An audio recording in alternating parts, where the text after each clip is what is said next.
Hello, author interview plunge watchers and listeners, and thanks for tuning in. Today we'll be talking with medical crime thriller author Wendy Weiss. Wendy raised 3 sons in the Boston area and now lives in sunny Southwest Florida with her husband, Mark, and their beloved pets.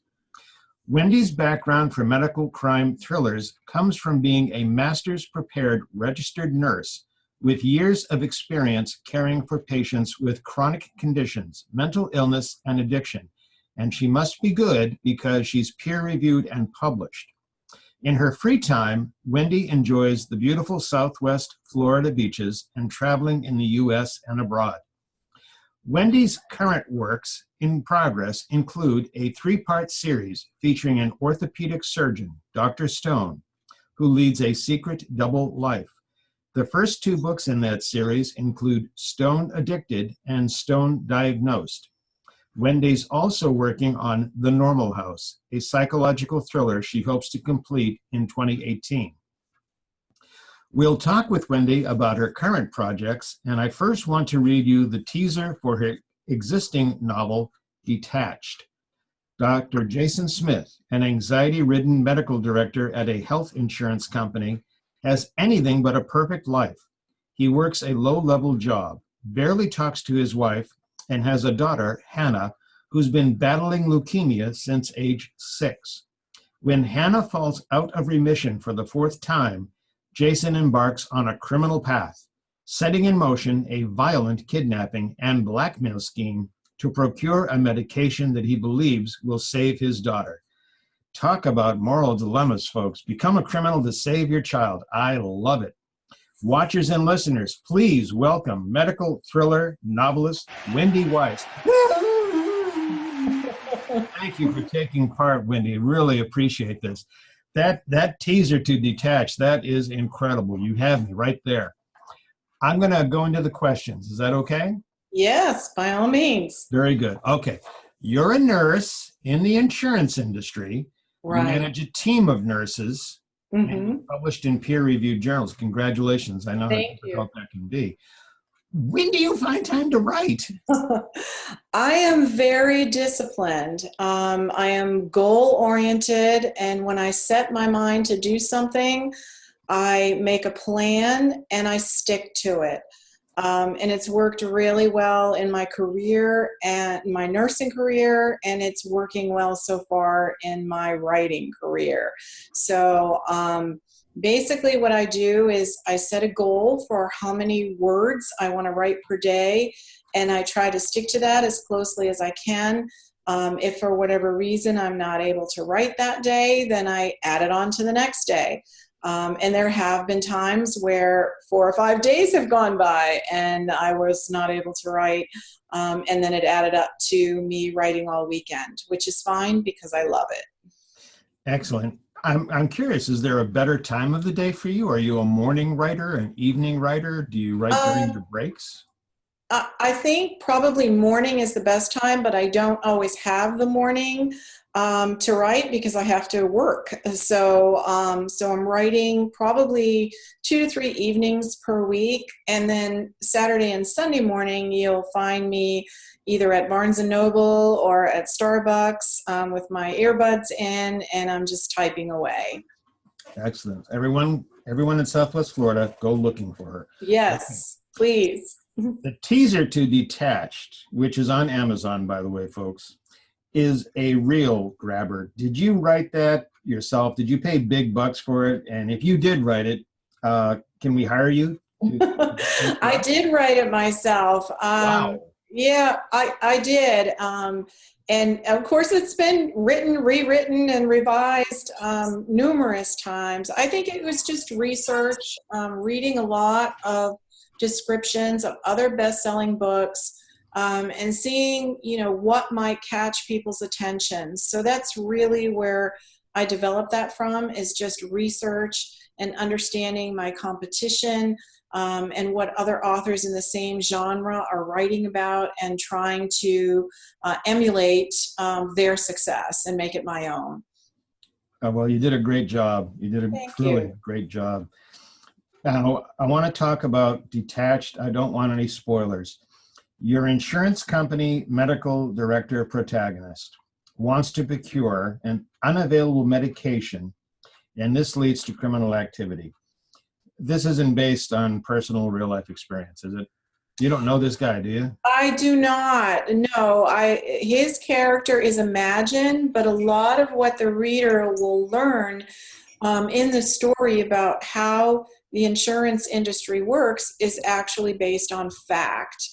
So what goes on behind the scenes between the nurses and the medical directors at the insurance company is definitely fact-based.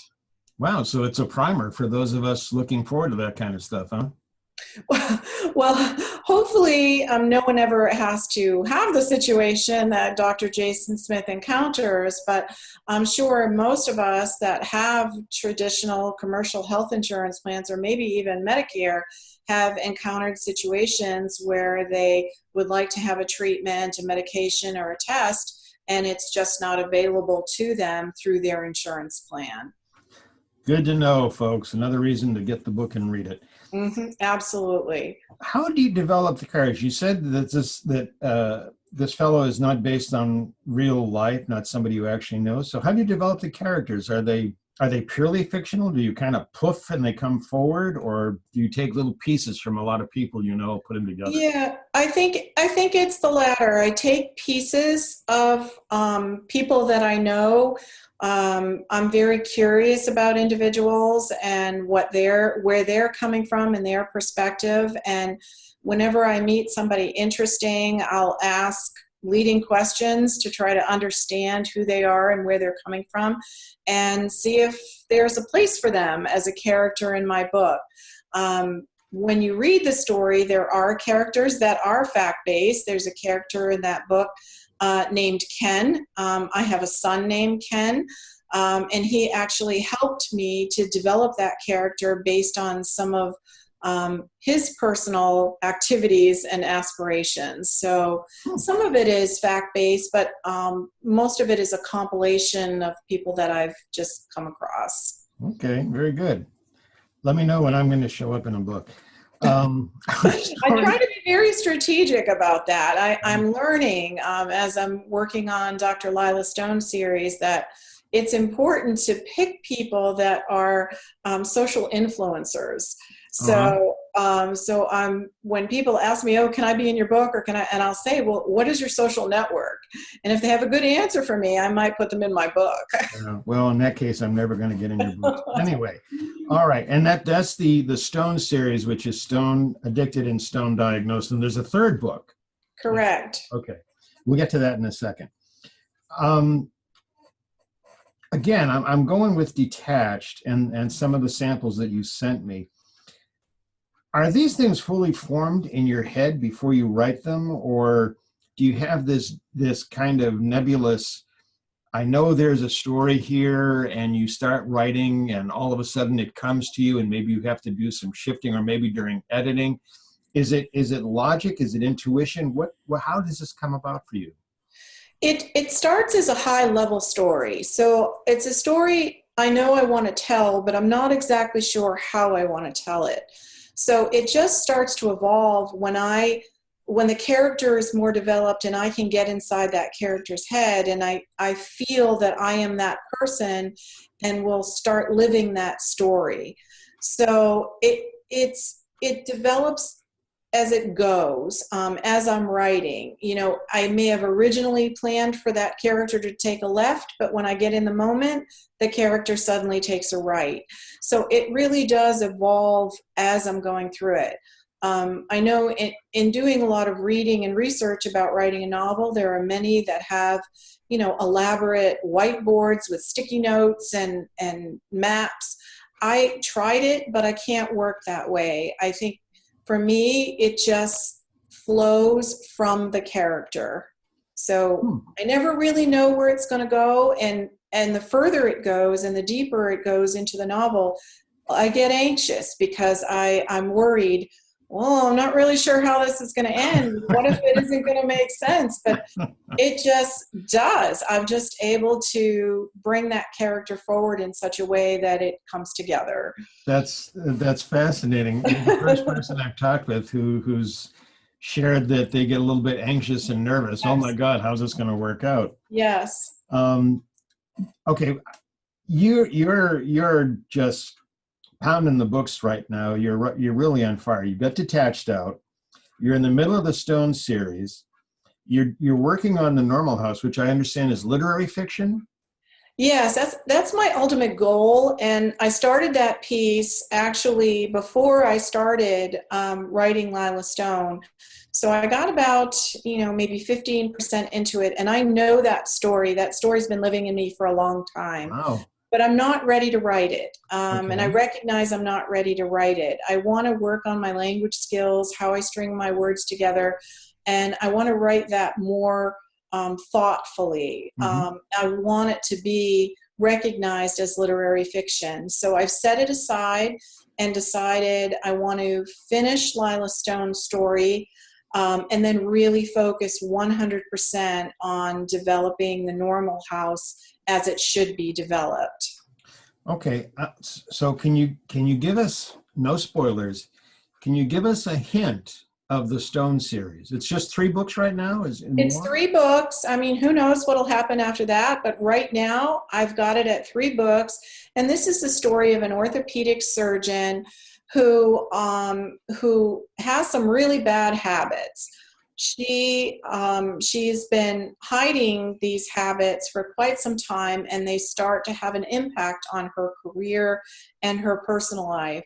So it's a story about her journey into self-awareness, into how she's going to deal with her mental health issues, and at the same time understand what is going on with her patients. So in the first book, there is a medical mystery. Her patients begin to develop some very serious and even deadly infections.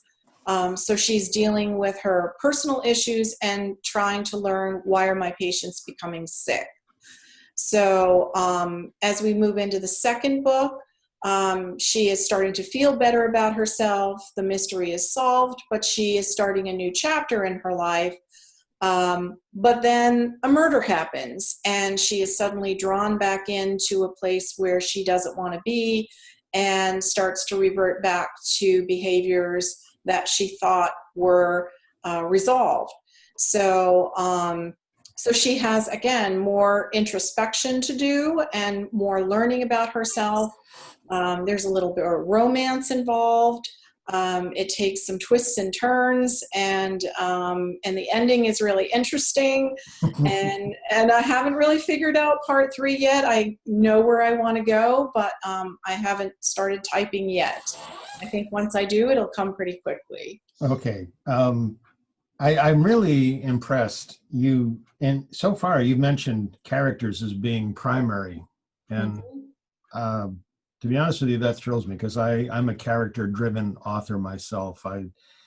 Give me an interesting character doing something interesting, and especially going through change, going through growth, which is what you're doing.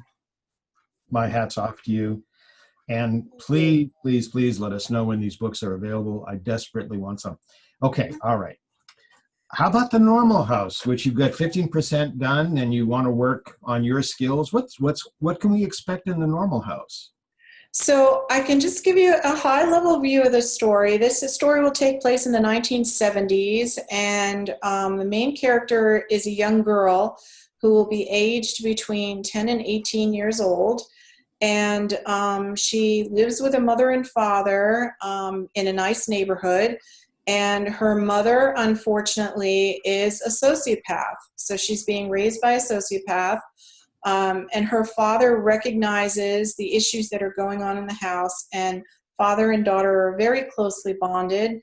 And the father decides to stay in the home with the daughter versus divorcing and leaving the situation, because during the 1970s, courts didn't typically grant custody rights to fathers. So he decides that he and the daughter are going to ride this out until she's 18. And then a tragedy happens. So this story will really be about how this daughter grows up and deals with this tragedy and learns to live with what has happened. So it is very character driven. The book is basically the three characters, the mother, the father, and the daughter, and the circumstances that come out of living with this mother's sociopathic behavior. Again, another book I'm going to have to be on the lookout for. I hope so. Do you write anything boring and dull?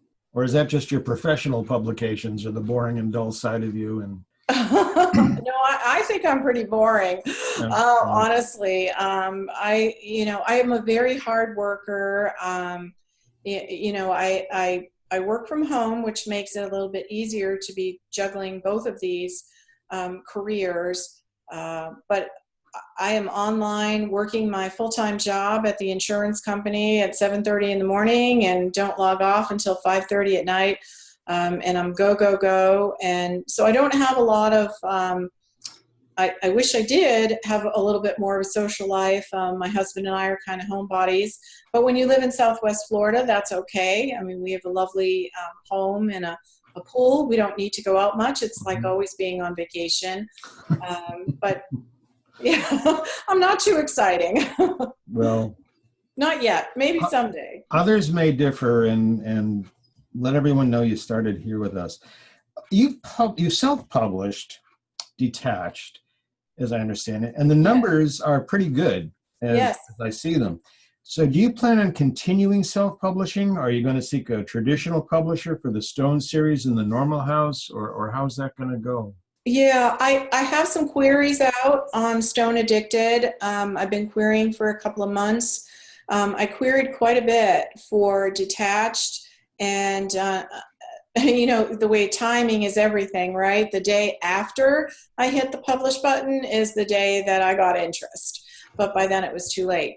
And that's okay. I'm very pleased with how it's doing and the attention that it's getting. It's right now, I think for medical thrillers, it's in the top 20.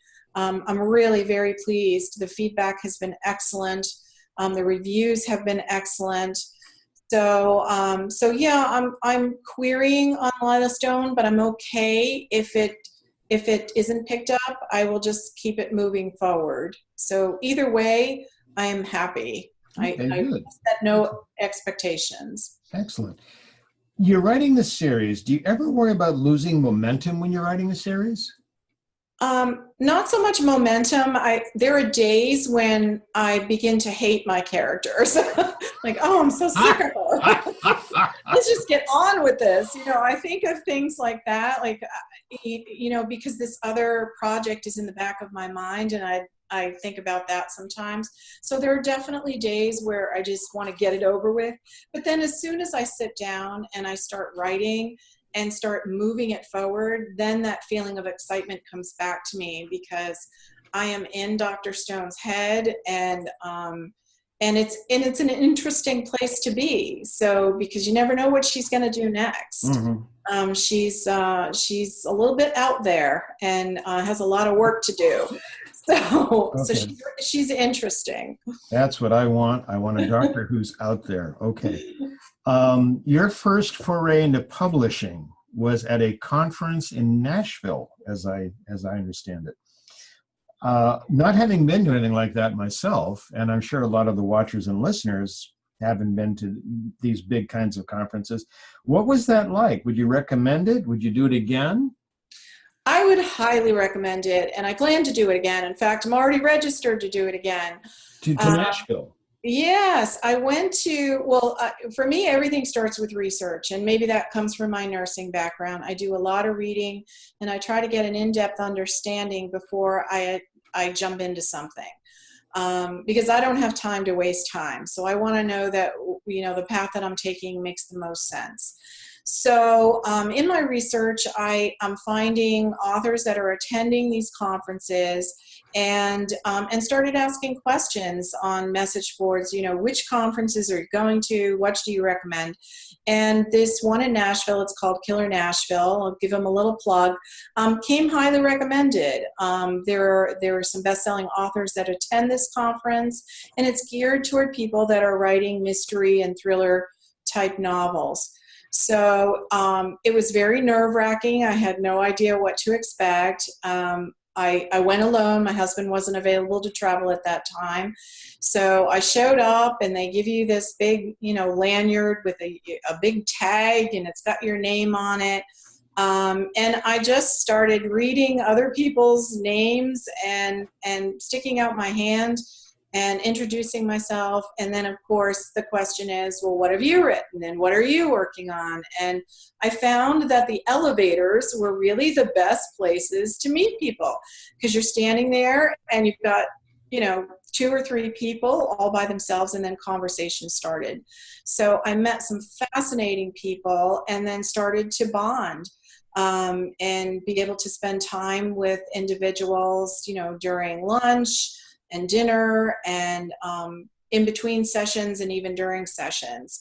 I found the sessions to be so valuable, collected lots of handouts. I participated in critique sessions, so I had to bring the first 2 pages of Detached and a summary and a tagline. I paid extra for these, but it was absolutely worth it. And then paid a little bit of extra money to meet with agents. And that was probably changed everything for me, was meeting with the agents. I learned so much from that. It was absolutely incredible. What to do, what not to do. I also learned, some negative things. There were definitely some negative things. I think a lot of agents are looking for the next Harry Potter series, which is not anything that will ever come from me. So that was a little bit, discerning for somebody like me that's writing mystery and thriller type novels. That I was surrounded by other authors that are writing these young adult fantasy, and that's something that I could never do, and I give them a lot of credit for it. So it was really, I can't even stress enough, valuable to meet with these agents and really get a clear understanding of what they're looking for. The number one thing is you need to grab them in the first sentence. It has to be the first sentence. So the critiquing was, you need to change this, move that. I even had agents telling me to flip the first chapter and the second chapter. Then I had another agent telling me to flip it back. It was a little confusing at times, but I took, pages and pages of notes. And then also, of course, the networking. Taking business cards from everybody that I met, connecting with them on social media, and continuing those relationships. It was 3 days that I just couldn't get enough of, and I can't wait to do it again. Excellent. Wonderful information. Thank you. You also work with book clubs. Yes. How does that work? Do you contact them? Do they contact you? Can you share some of the experiences you've had? Sure. Well, living in Southwest Florida is a little different. I'm from the Boston area, and the lifestyle here is different. Most people here live in communities. So it's either gated or not gated, but they have a name. So you have a name of a community, and most communities will have a book club. So we're all connected by a website called nextdoor.com. I know this is a big website around the country. So I joined nextdoor.com in my community, and then connected to other communities all around me, and then posted on nextdoor.com that I'm a local author, and that I've written this novel. I didn't go into too much detail because Nextdoor doesn't allow you to promote a business. You have to go through other channels to do that. So I kept it kind of low key, but just said that I'm out there, and I got several communities that contacted me. So that was one thing that I did. The second thing I did was just use Google. I Googled book clubs, Fort Myers, Florida, and a number of them came up, and I just sent emails. I went on to goodreads.com and searched on book clubs. There's a number of book clubs there.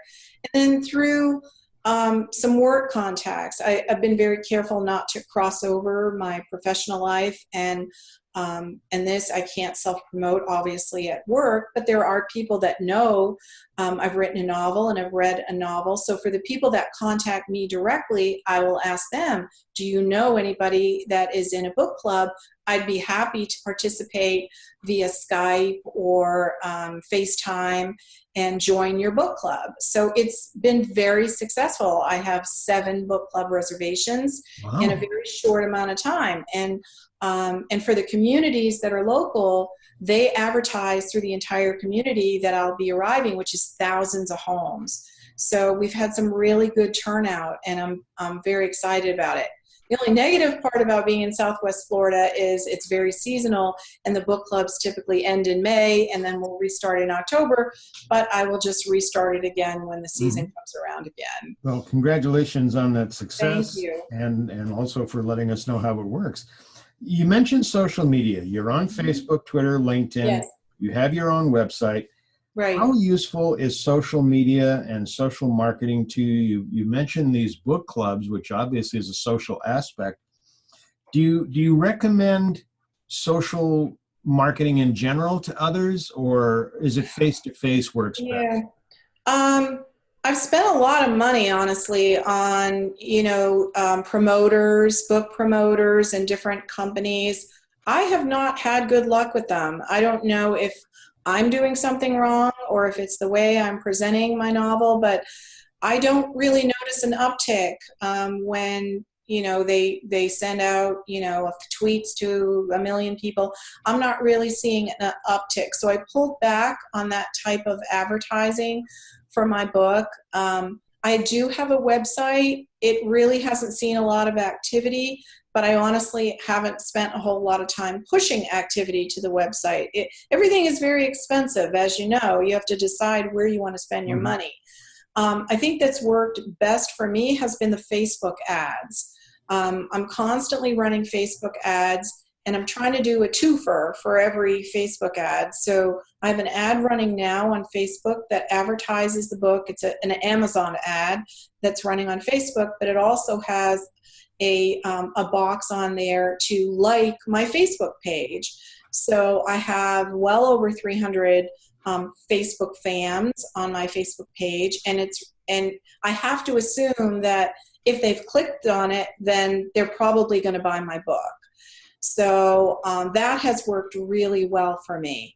I'm also advertising on Amazon, but I think you need a PhD to really understand how those ads work. I've been putting out tweets actually asking for some expertise. Does anybody have any expertise in this area with keywords and how to search? And so far nobody's responded to me. I know there's a gentleman out that's published a best-selling book on how to do it, but I honestly don't have time to read it. I'd rather pay somebody to do it for me. But that's how I've used social media. I found that Facebook has really worked the best for me. Excellent. Your first published work is Detached, is that correct? Correct. Okay. What was the greatest obstacle you encountered in completing Detached? The greatest obstacle, I think, would probably be editing. Choosing the right editor and understanding once the edits come back, the changes you need to make is very tricky. What I'm learning through this process is that no matter how many times you have an editor edit your book, there's still mistakes. And no matter how many people, and it's from experience in going to these book clubs, there's an English teacher in every book club. I can tell you that right now. And they will pick out those mistakes. And that has been the most challenging part for me, is the editing piece. Is, how do you get it to that point where those people aren't going to hunt them out? I mean, it feels like, you've got trolls out there that are literally looking for mistakes in your book and then, want to give you a bad review. So to me, the publishing piece, editing has been the biggest challenge. Well, I appreciate that. And it reminds me of the Hemingway quote, which I'm not going to do perfectly, but basically Hemingway said, if you can't figure out how to fix it, don't worry about it. Just keep on going. Yeah. And that's one of my mantras. Right. Okay, you've had your book out. You're doing book clubs. Have you heard something from your fans and readers, something memorable that made you think, "Wow, okay, I'm there now"? Um, for me, it's really just walking into the room and sitting down. It never really occurred to me that people would look at me and think of me as special because I'm an author. And I think it really clicked with me the first time I was on an airplane, and I have a button on my purse that says, "I'm an author, ask me about my book." Really? Yeah, you can get those. PJ Books, if anybody wants to order one, it's PJ BOOX, and this is actually a local bookstore here in Fort Myers. But she is a bookstore that only supports indie authors. Mm-hmm. So you can contact her, and she will put your book in her bookstore. But she sells these little buttons, so I have them on my back. So I'm deplaning, and there was a stewardess that was sitting right in the front row seat, and I was waiting to get off, and she said, "Oh, I see your button. You're an author." And she said, "What is your book?" So I always carry with me some very nice bookmarks for detached. So I pull one out of my bag and I hand it to her, and she's looking at it, and her face lights up. And she touches my arm and she says, "I've never met an author before. I can't wait to download your book." And I was like, wow, I'm just like regular me. I mean, and here she is sort of like, looking at me like I'm somebody special. And that was actually before the first book club. And I had the same feeling when I went into the book club. Is they sort of revered me in a unique way because I've written something and I've published it, and they read it and they enjoyed it. And that has been the most exciting part to me, is just seeing their faces and hearing them say congratulations to me, and that we really enjoyed what you've written, and we can't wait to see and read what you're coming out with next. That's been the most exciting piece. Wonderful stories. Thank you for sharing. Wendy, we're coming up on time. I don't want to keep you anymore because you're a very busy nurse working in the insurance industry. I am. I do have one more question before I ask it. I want to thank you. This has been a great interview. I hope it's been good for you. So here's my final question. What question do you wish that someone would ask about you or your books, but nobody has? I'm always expecting people to ask me what I like better, my career as a nurse or my career as an author. No one's ever asked me that question. And in a way, I'm grateful that I haven't been asked that question, because it would be really difficult for me to answer it. I love being a nurse. I've been serving my community no matter where I live for years. Now I'm a little bit behind the scenes working for an insurance company, but I've always been hands-on. I've worked in the operating room. I've been a home care nurse for many years, caring for very sick people in their homes. And then I sit down in front of my computer to advance my novel, and I'm so excited and happy to do that. So I'm glad nobody's asked me that question, because I don't have an answer. Okay. So out of curiosity, which lifestyle do you, no, all right. Wendy, thank you so much for your time. Everyone, make sure you know it is Wendy Weiss, Weiss.